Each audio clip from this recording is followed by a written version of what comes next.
This is like around a 45-minute-ish class.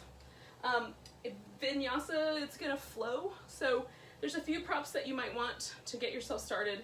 We're gonna start lying down, and you could use either a blanket, like this is a simple, you know, just a kind of Mexican striped blanket made out of cotton. It's not particularly thick. So for this one, I fold it a couple of times and then fold it into thirds about the length of the spine, and it's only about 1 inch thick. So if your blanket is a little thicker, you might fold it a little differently or leave some of the blanket unfolded at the top or at the bottom. You just may have to kind of fiddle with it, but that's about the amount of space that I'm going to use here, is about 1 inch high. If it's okay for your, like for you to be elevated a little higher, your blanket could be a little thicker, and that would be all right. So I put it down, so I'm going to lie down on this blanket so that my spine is all completely, for the most part, completely supported. I'll have a little bit of space at the bottom that the pelvis will support. But anyway, that's how we're going to start. Other props that you might want are a yoga block or something you can use like a yoga block just to kind of extend a couple of inches on your fingers. We're going to do some balancing poses that can come in handy. And you know, like anything else that you want to have at the end that's kind of softer or fluffier to do a little relaxation. So starting by lying down on the blanket or whatever you've got at your house. You've got a special pillow just for this. They do exist. You can do that as well. And I have the blanket down just about the bottom of my ribs, so this little section of my low back does not have a blanket under it. And that way it can curve at whatever is the appropriate amount of curve for my low back. Your low back may accommodate the blanket really nicely. You can put the legs in this position where the feet are resting on the floor. That's a very supported version, and it lets the hip flexors relax. If you've got tight hip flexors today, that might be your jam. This is another option, feet together, knees open. That one feels kind of good to me right now. I'm going to go with that one. Or you can have your legs all the way out straight. So those are the options. So I'm going to use some support here. You can put little throw pillows or whatever you've got, stuffed animals, whatever you got nearby. You can use as a yoga prop. You can do that to help support your knees if you like. Oh. And then just for a couple moments, we're going to stay for probably like 2 minutes. Just gonna pause, just let the world go on without us for a second. Just breathe.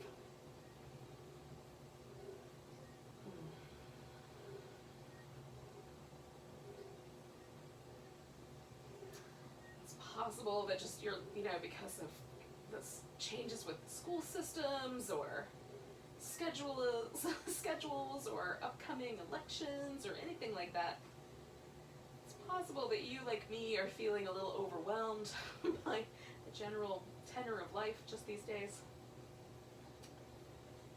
So we can use our yoga practice as kind of like a little mini vacation from that. So that's the idea. Let your mind just completely relax.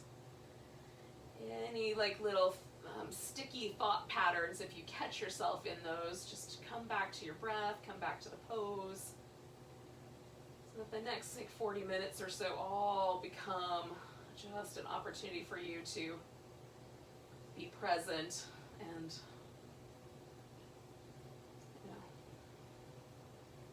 be with yourself. Nothing pulling on you, no rolls, no nothing.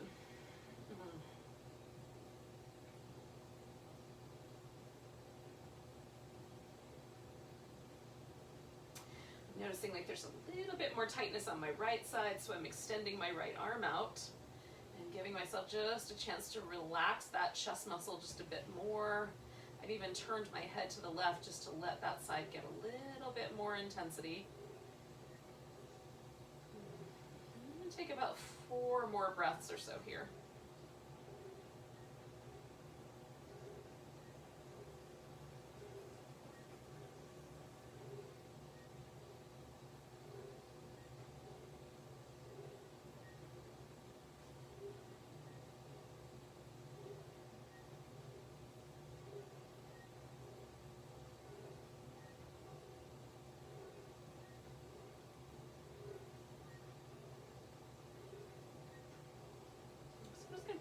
to the center with my head, bring my knees to the middle, and then I'm going to get the blanket out from underneath my back. So I'm going to roll to the side, slide this baby out, and come on back onto the back. Oh. So, oh, it just feels really good. You might notice there's kind of a feeling almost like there's a little impression left behind where the blanket was or whatever props you were using. I'm a big fan of this thing where I pull the shoulder blade off to the side a little bit and then try to rock right in between the two tips of the shoulder blade there. Oh, it feels nice. Especially if you carry a lot of stress in your upper back. If you have a job where you have to hold your arms up in front of yourself, like driving or typing or hairstyling or anything like that, like that whole part of the middle section right between the shoulder blades can get so achy. So it's nice to kind of give that a little love. So we're going to do some shoulder love to start with, and then we'll do some flowy stuff. So I am going to do 3 different movement patterns with this. The first movement pattern that we're going to do is just reaching down. We're going to leave the arms straight. And right now I've got my pinkies down and my thumbs up, so my palms face inward, and that's the way I'm going to kind of maintain the hands. You may find that you need to alter that, and that's fine. You can, if you need to change things to take care of a shoulder injury, do.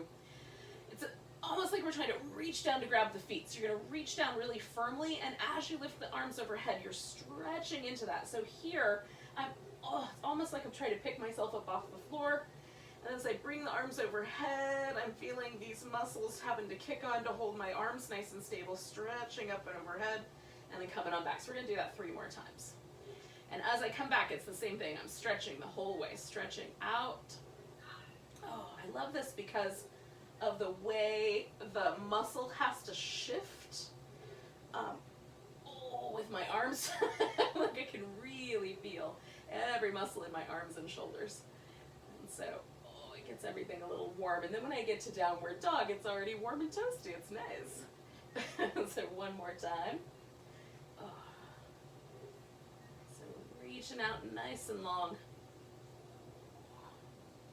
And then I'm going to come back just to the halfway point so that I'm just over the chest. Let the shoulder blades relax a little bit. Grab hold of one arm. I'm going to grab my left arm with my right hand. Pull the arm across. Now, you may have some options where you can have the arm closer to the abdomen or closer to the forehead. I kind of go whatever I can get as close to the middle as possible. Pulling my arm across to the right. So I'm pulling my left arm as far as I can. And really, I'm firmly holding onto that arm. The secret to this is now I'm going to use all the muscles under my shoulder blade to try to pull that shoulder blade back into my back and onto the floor. So this arm is not going to let me pull that shoulder blade down, but I'm trying. Oh, and this is a really nice, as far as, I think for me anyway, it's a really nice way to get to those rotator cuff muscles that live on the back of the underside of the shoulder blade. Oh, it's so good. See if it's good for you. Maybe you have to change the angle too, so it should feel kind of interesting right on the back of the shoulder blade, or the inside of the shoulder blade anyway. Okay, so we're going to let go of my arm, but I'm going to keep going with this left arm. So I'm going to roll to the side, use something to support my head. I'm going to use a block tonight. And then, I'm hoping you can still see me, but I'm going to reach this arm up overhead and come all the way around. You need enough room behind you that you're not going to smack the furniture. When you get to about chest height, things get kind of weird for the nerves. There's some angles here that can be tricky. So you can either hold the arm a little bit higher or just come straight across rather than sweeping a really big long circle, okay? So feel it out. If there's numbness or tingling in your shoulder, you definitely want to change the pattern. Change the angles. So we're going to wrap the arm around. I'm going to do that twice more, reaching out. Every time I do this, my hands find places that they weren't finding before. My arm seems like it gets longer. I think it's kind of cool. Okay, so we're going to come all the way back, stretch the arm over, but we're going to take this now into a twist. We're just going to let that upper back come with us all the way around. The legs are still on the side. I'm kind of organizing my... we're going to take the hip across. There's going to be a little stretch down the side here. Oh, I hope there is for me. So I can feel a stretch in the chest muscle, this outer hip. I've added a little support there. I'm going to take it out. It's a little more than I want. reach into the shoulder, give yourself a nice long reach. Now, if there's numbness or tingling in your fingers, you might want to change the angle of your arm or not go quite so far over. 2 more breaths.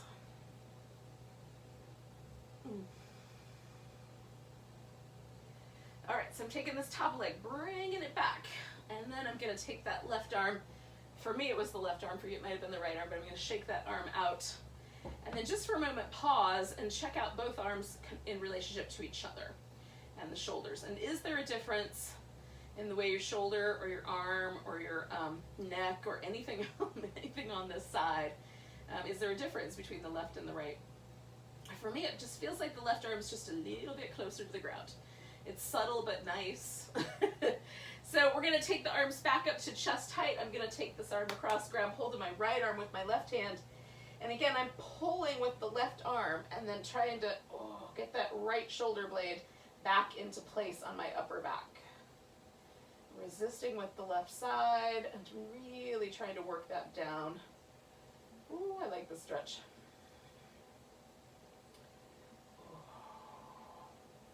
And if I change the angle a little bit as I'm doing it, it changes kind of which part of the muscle is getting the most work, or maybe the individual muscle. It's very interesting. Just see what's true for you. 2 more breaths there.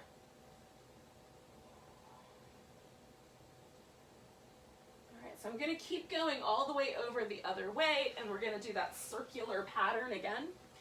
This time on this side. So just making sure that I'm not going to smack any furniture going up and overhead. And again, this back half, I might need to change the angle so that it doesn't pinch a nerve in my shoulder or my neck. So coming around, stretch through the arm, and bring it back. Stretch through the arm. We're going to do it 1 more time. Oh, maybe 2 if it's feeling really good. But 1 more full one in 1/2 for sure. So we're going to stretch through the arm, and this one is going to take me all the way over into the twist. And again, you can change the angles once you get here. Wrap the legs around one another. Add a little extra, love here and there. Can you tell people's fortunes with your crystal ball if you use your feet instead of your hands? Oh goodness. We're just breathing, yogis, breathing.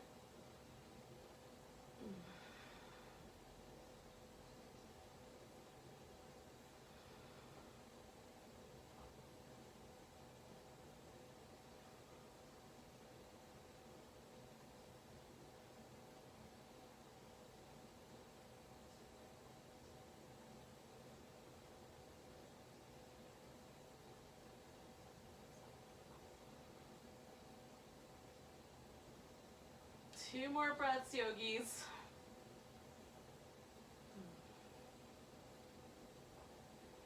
All right, so rather than come back onto my back, I'm actually going to just come out of that twist, shake the arm off a little bit, and I'm going to go over onto the belly. So I'm going to use that as an opportunity to bring myself, perhaps with a little too much groaning, but to bring myself up to all fours. And then once here, give some little cat kinds of shapes to that. You can do whatever you like, but eventually we're all going to wind up in a downward dog.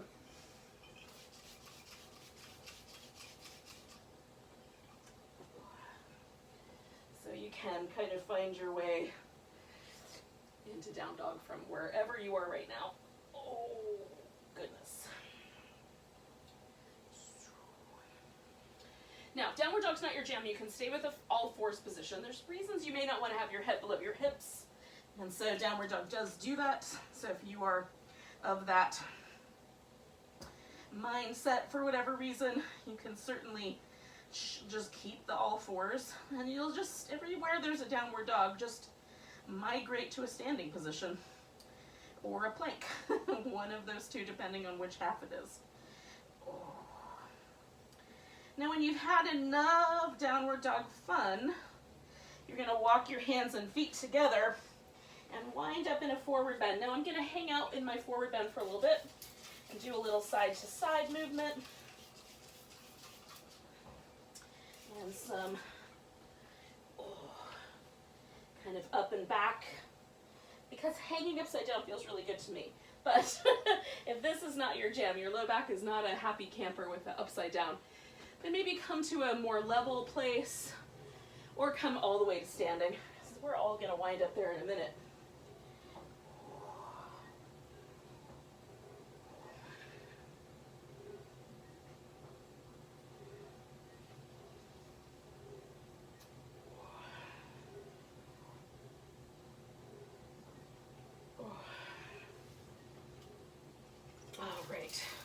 Now, once you've got yourself in a standing position, you can come to the top of your mat and find your way into mountain pose. So I'm not rushing you.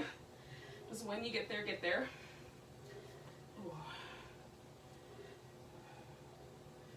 And then we're going to use the mountain pose as kind of a base pose. And much as the same, I think at the beginning, we sort of used laying on our back as our base. That's almost like mountain pose, just, you know, like a mountain fell over. So this is also kind of our base pose. So we're just going to take the temperature of this pose up front. Like, can I feel a difference between my left and right hemispheres? Is there any achiness or anything that feels a little dull tonight?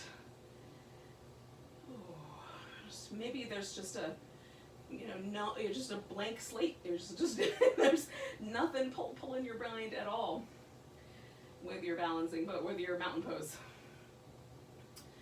So we're going to reach the arms up overhead, reach over to the left. You can grab your right wrist if you like and give that right side a little bit bigger tug.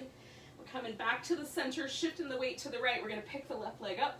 Now you can bring the leg all the way up. You can reach down and grab that big toe. I'm just going to hold that knee and see if I can straighten the leg out so it makes my quads work a little harder. Ooh. If I start to fall, because I found a plant and didn't realize what it was, we're going to take a couple more moments. Ooh, just catch yourself if you fall. And then we're going to pick that leg up and step back. Now we're going to take this into a warrior one. So warrior one takes a high lunge, which is, you know, toe on the toes, heel in the air, hips pointing forward, and we just put the heel on the ground. As tight as you can, given the circumstances of your ankle joint mobility and hip. And then let the hip go with that knee, or live with that ankle. So the hip, the knee, and the ankle all line up. That puts me a little bit on the diagonal unless I rotate from my ribs. I'm gonna mostly stay on the diagonal tonight. So we're gonna stretch ourselves out into a humble warrior. Now you can wrap your arms around behind you and either lace them together. I'm gonna use a strap. So if I have one, if you have one and you wanna use it, you can. It just gives me more room between my hands. Another option would be just like put one hand on either hip and draw the elbows back, because that will do a similar shoulder opener.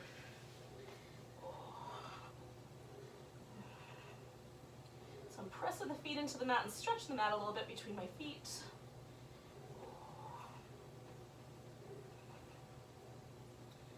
One more breath here. I'm going to release this. I'm going to straighten out my front leg. And I'm going to pulse this for a second. Bend it, straighten it, bring the back foot around. Okay? Bend it. Try to get my pelvis a little more level. Straighten it. Bring my feet around. Bend it. Pelvis nice and level. See how straight the leg will go. You might need to pick your torso up a bit. We want the stretch to cover the whole back of the thigh, and not just right at the sit bone. So go for the straightest leg you can and elevate the torso just to the point where you feel it. Couple more breaths.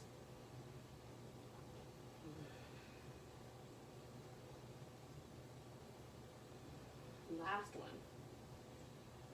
All right, so we're going to put the hands down on the ground. You can step back to dog or to plank. And then you can hold down dog. Go to the top of the mat to mountain pose, or you can add this little vinyasa sequence where you lower down, come into a cobra or an upward dog, and come back to down dog. Oh, we're gonna take that left leg up, give it a little shake. Ooh. Step it forward. You might have to go out to the diagonal to get it up to the top of the mat, and then bring your right foot up to meet it. Come up halfway, fold, and come all the way to standing. Give yourself a big stretch.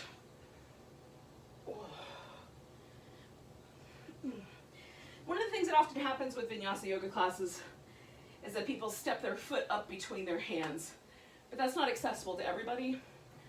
And so allowing the leg to kind of swing out to the side is one possible way to work with that. The other is just to walk yourself back onto your feet and then step forward. You can do it either way. Just do with whatever's right for you. Now, we found this mountain. Notice if there's a difference between the right side and the left side.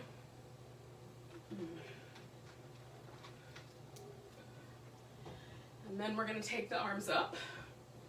We're going to take ourselves to the right, grabbing the left wrist maybe. Give it a little extra tug on that left arm. Coming on back to the center, the weight's in the left leg. Bringing the right leg up, and again, you can leave the knee bent, or maybe straighten the leg, or even hold on to the big toe if you like. Trying to hold steady now.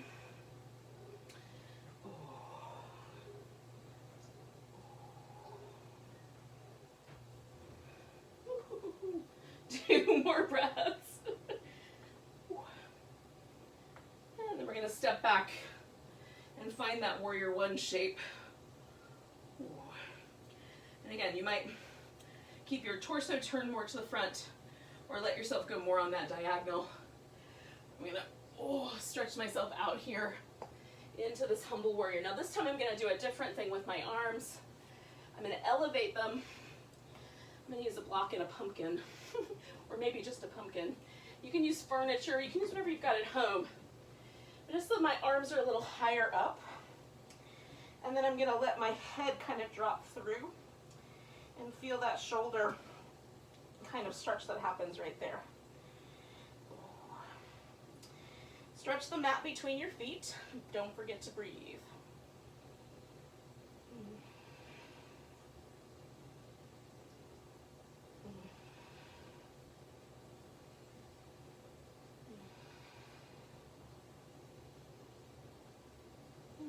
One more breath. So let go. Yoga props of convenience, y'all.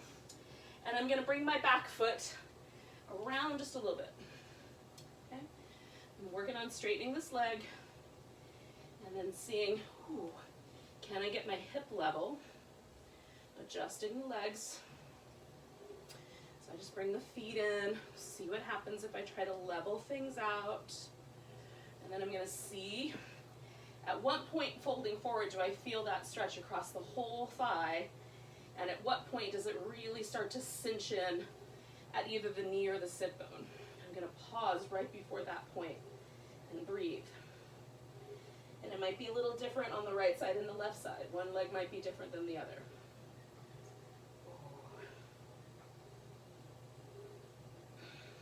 And one more breath here. And then we're going to step ourselves back into down dog. You can go right into a plank or pause with the dog for a second. You can stay there or finish it with a vinyasa sequence, a little movement pattern that goes together. We're going to take the right leg up and give it a little shake, shake, shake. And then step it forward as far as it goes. Put your weight on the right leg. Bring the left one up. Come up halfway. Exhale, fold. And then we're going to come all the way to standing. I am not particularly graceful when I do that transition, but I get it, right? And that's the important part. As I get myself up to the top of the mat, even though it's not going to win me any choreography awards. Okay, feel your body. Is there a difference? So now, there's all these different slightly tingly, slightly more alive places I definitely didn't notice before. And I also like noticing, is there a pleasant kind of sensation available here, or am I feeling sore? So if I feel sore, I'm definitely going to change my practice over time so I get less soreness, or less tenderness. Everything feels pretty hunky-dory. I'm going to try it again. Now we're going to do another balancing pose. You get to pick. You can do a tree, you can do a dancer where you hold onto your foot with your hand, you can do an eagle. If you have a preference, do that. I am again going to put a strap into my life, and I'm going to do a version of a pose that I can't do without the strap. So I put the strap around my foot, so I'm putting the weight in the right leg. Left leg is going to go into this. I'm going to reach my arms over my head. I'm holding on to the strap. If you have a yoga strap, you can use that. But you can also use a dog leash. They work great. And then I'm going to pick my left foot up and bring it behind me, and then see if I can lift my left thigh and kind of pull on my arms. Now if I start to fall, I'm going to let go of the strap immediately because I don't want to fall and get tangled. So we're doing our best here.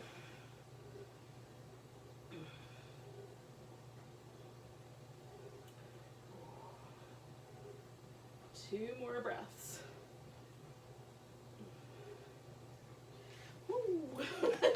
So if you haven't fallen, you're going to let go of your foot or let go of whatever you're holding on to, and we're going to step back into Warrior Two. Now Warrior Two is a different position in the hips, so I'm turning my toes a little bit more out to the side on the back foot. It's a little bit inside, a little bit outside. It's still a diagonal, but it's a much wider diagonal. The danger here is that the inside leg is going to collapse, so keep your legs nice and steady. We're going to come back and over, straighten out the leg, come back. Come backwards, reverse warrior, side angle, triangle, Warrior Two. One more time. Reverse, side angle, triangle, Warrior Two. And then we're going to turn this whole thing around and fold into a wide angle forward bend. Now I've done a bunch of stuff on one leg different than the other. Can you feel the difference as you come into the wide pose? Oh.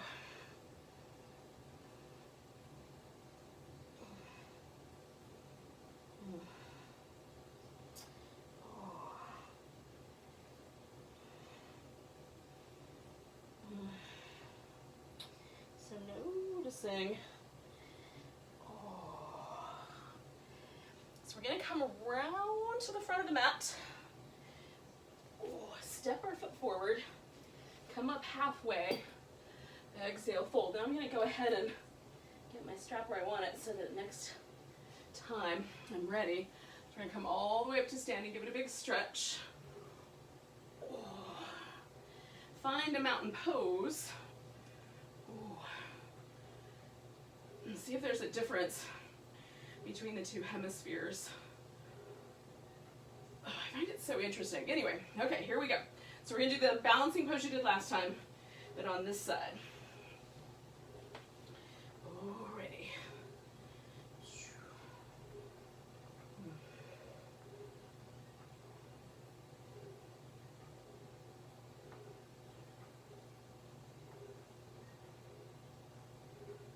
Playing with, like, should my elbows get a little closer together? Can I push my foot into the strap a little more without knocking myself over? At least this is my plan. We're going to take 2 more breaths. And then I'm going to step back into Warrior Two. Theoretically. Nice and, gracefully, but maybe not so graceful. Coming backwards when you're ready. A side angle. A triangle, a Warrior Two. Just flow in between those shapes.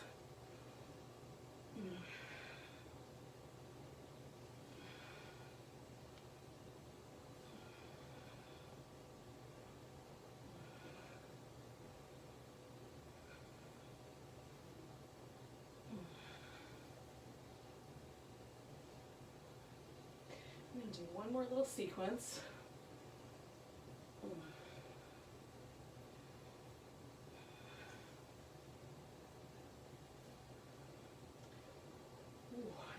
then we're going to turn this around and make it a wide angle.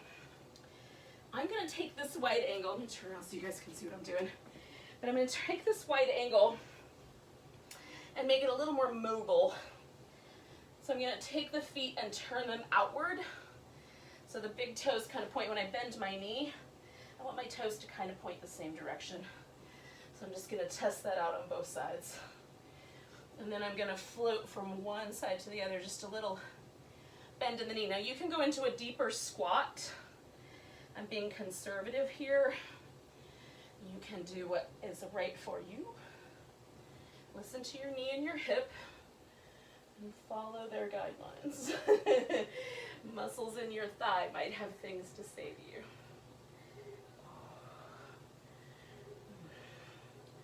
Okay, so now I've done 3 on each side. I'm going to come back to the middle. You can do something similar if you like. And then, just discovering how far around will my pelvis actually come.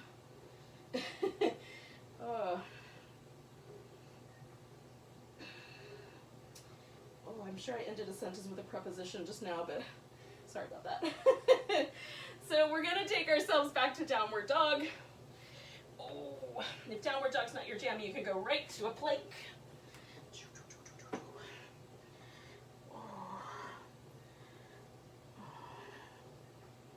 Okay, and then we're going to lower all the way to the belly. All right, so we're going to do some little cobra shapes. Clear out a little space, I got plenty of room for breathing. Hands up high, fingers spread wide, press the legs into the floor nice and firm. Lift with your back muscles, little baby cobra. Slide the hands back, little baby cobra. Open the collarbones, press the legs down. Slide them back again, baby cobra. And one more. Good, so we're going to come onto the right side. So I'm going to extend my right arm, roll myself onto the right. Now I may wind up bending my bottom knee to get started here, but I'm eventually going to try to straighten it out. So I have to recruit more of my core to do the work. But to start with, it helps me to have a little base. So I'm going to bring this knee in and see if I can get hold of my big toe. This is, again, I could use a strap here or a towel or a blanket. If you can hold onto your big toe, even if the knee's a little bent, that's also okay. So decide for yourself. Hold it on there. I'm going to stretch out this bottom leg, and then I'm going to try to use my abdominal muscles to hold myself steady. You can also hold your pants leg, because that will work. You know, if you've got tighter like leggings on, you can kind of hold on to the edge of your leggings. You can hold on to the edge of your calf. So you can hold anywhere that seems good. We're mostly trying to get ourselves into a place where we have to rely on the core a little bit to maintain the shape. If you want to make it harder, lift your bottom leg a little bit off the floor. You don't need to make it harder to make it harder. We got 2 more breaths here with Vishnu's couch pose. Oh. You don't know who Vishnu is. He's an interesting character from Hindu mythology. He's sort of the god of the sustaining force of the universe. So he keeps things kind of, working with equanimity. There's destructive forces out there. There's like rebuilding forces out there. He's kind of the dude in the middle. And I might be oversimplifying that quite a lot. Okay, so I've bent this knee, and this leg is going to come around with me as I roll onto my back. Now I've got a piece of furniture in the way, so I'm going to scoot a little bit forward first, and then I'm going to put this guy on the floor and sit up to it. Okay. So this is where the block might come in handy if you haven't used it already, and you might not need it. I like it. So I'm going to leave this knee up. I'm going to sit up really tall. I'm going to twist around, and then for me, having the block is very helpful to put under my hand because it's a long way down. So like that, so I can sit up a little taller. So this leg, for me, wants to fall open. So I'm just going to do one little thing. I'm going to slide backwards, get my twist, and then I'm going to come back to my leg. I'm going to take this right leg and turn the toes up. And I'm going to hold steady right there. Now, you could wrap your elbow around your knee if you want to try something a little more, a little deeper twisty. What I will say is if you wind up with a twist that's mostly in your pelvis, just be kind to your pelvis. Those joints can be tricky. If you get any back pain right in this area, be kind, back off a little bit. Ooh. So 2 more breaths.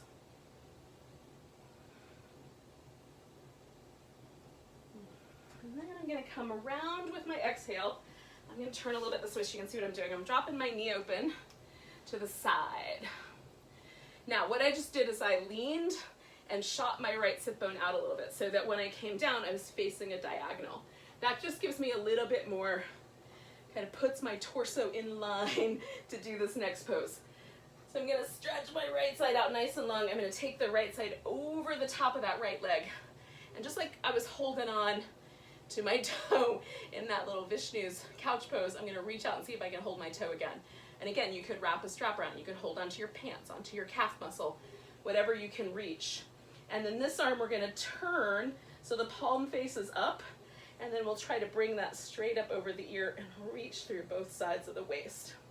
So you might wind up with your torso a little more side bent or a little more long. It just depends on your bone structure.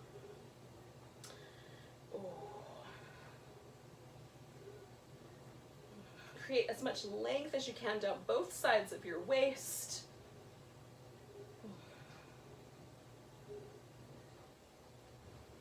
And 2 more big breaths.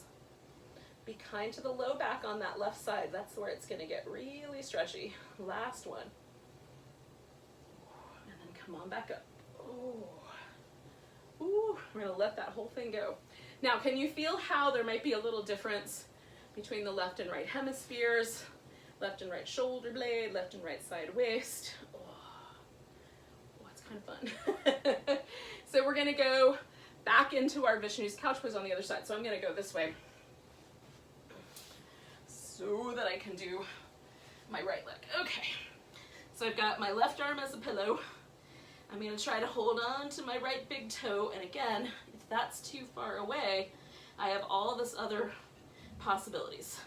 Calf muscle, pants, strap, whatever you got. Now that I'm here, I'm going to try to straighten that bottom leg out and connect to my core and roll my hip up so that my hips are more stationary over one another. Now my leg doesn't go straight up, it's kind of at a diagonal, so it wants to pull me that way. So I really have to work my abs to keep from falling forward. So that's why this is good. And there's a stretch in my hamstrings and inner thighs, so I like that too. I'm gonna take a few more breaths, yogis. Oh goodness. 2 more. All right, so I'm gonna bend this knee, and this is the one I'm coming up to. So I'm gonna sit straight up, put that foot on the ground, and then organize myself. And again, my block is back there, but a little too far. Okay, so I'm gonna sit up nice and tall, holding onto that knee if I like, turning around, getting the twist going. I might twist a few times in and out, just to create the space for myself. Turning on this left leg, toes pointing straight up, getting as regal as possible through my torso. And then we're just gonna breathe like that, yogis, for a bit.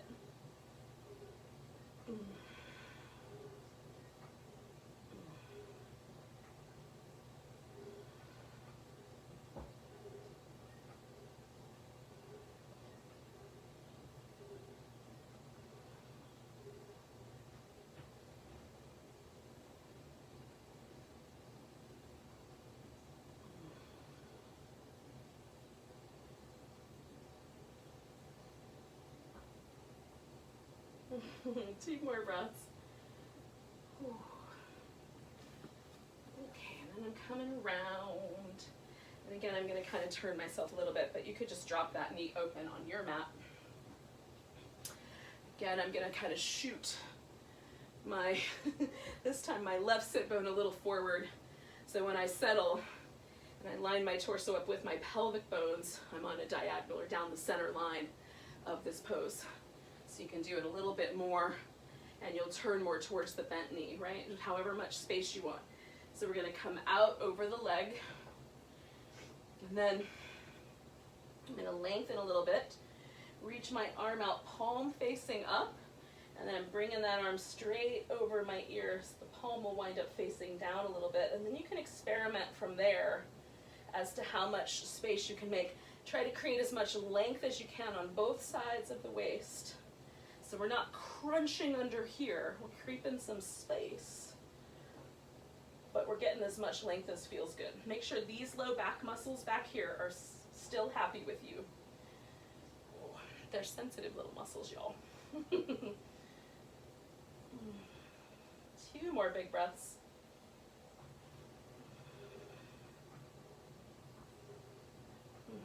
Come out of there.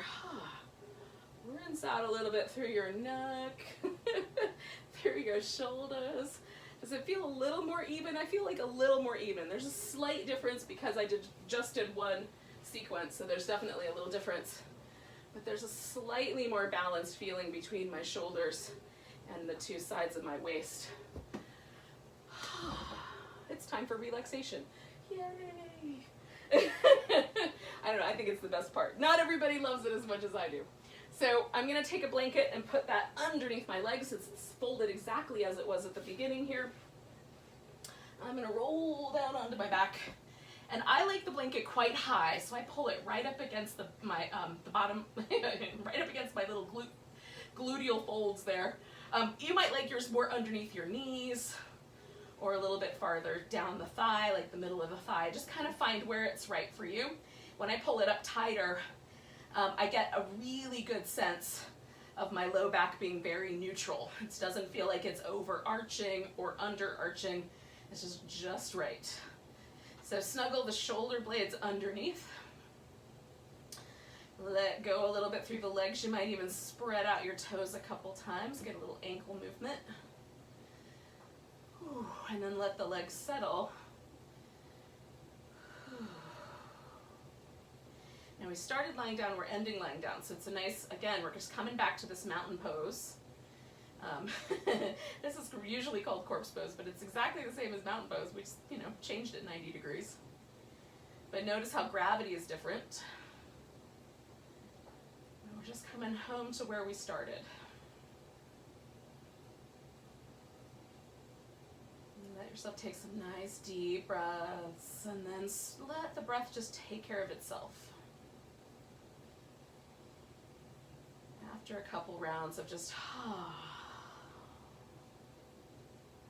letting go. Make sure your mouth is relaxed, the lips are super soft. Let the teeth come apart a little bit. Unknit your eyebrows and let the orb of your eye get heavier, softer, a little kinder.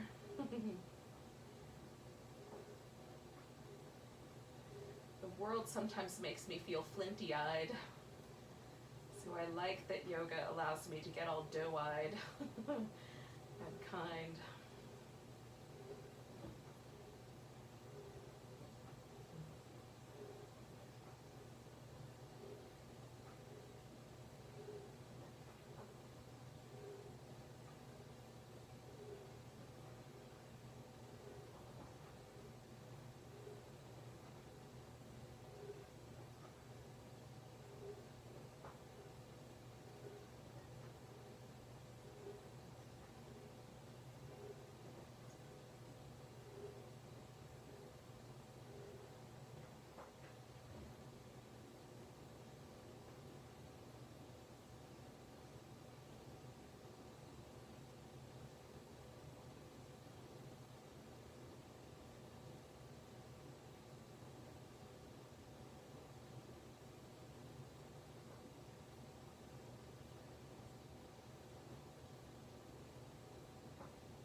for just a few more breaths. Just come back home to the breath.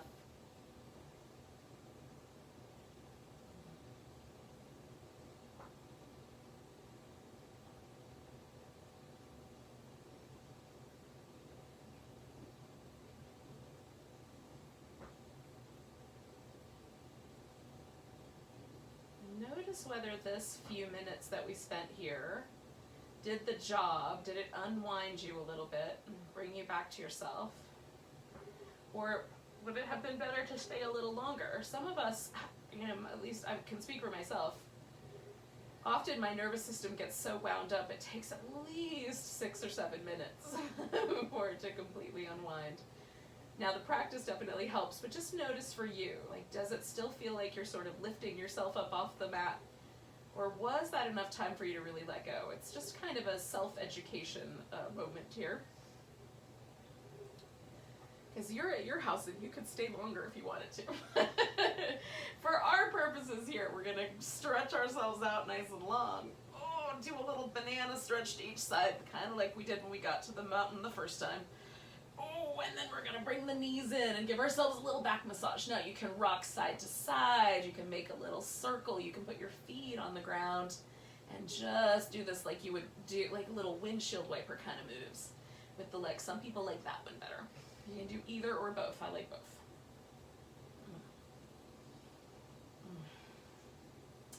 And then eventually we're gonna roll to the side, or you can rock yourself up if that's more your speed. And we'll come all the way up. So thank you for joining me tonight for a little evening flow class. On Wednesday night, I also do an evening class, but it's like a variety, so I change it every week to a different style. And this week on Wednesday night, we're doing kind of a gentle flow, but it's gonna be all about the hips. So if you love hip openers, that's the class for you. Take a nice big breath. And a big deep sigh. Thank you for coming. Namaste. Welcome to the rest of your night.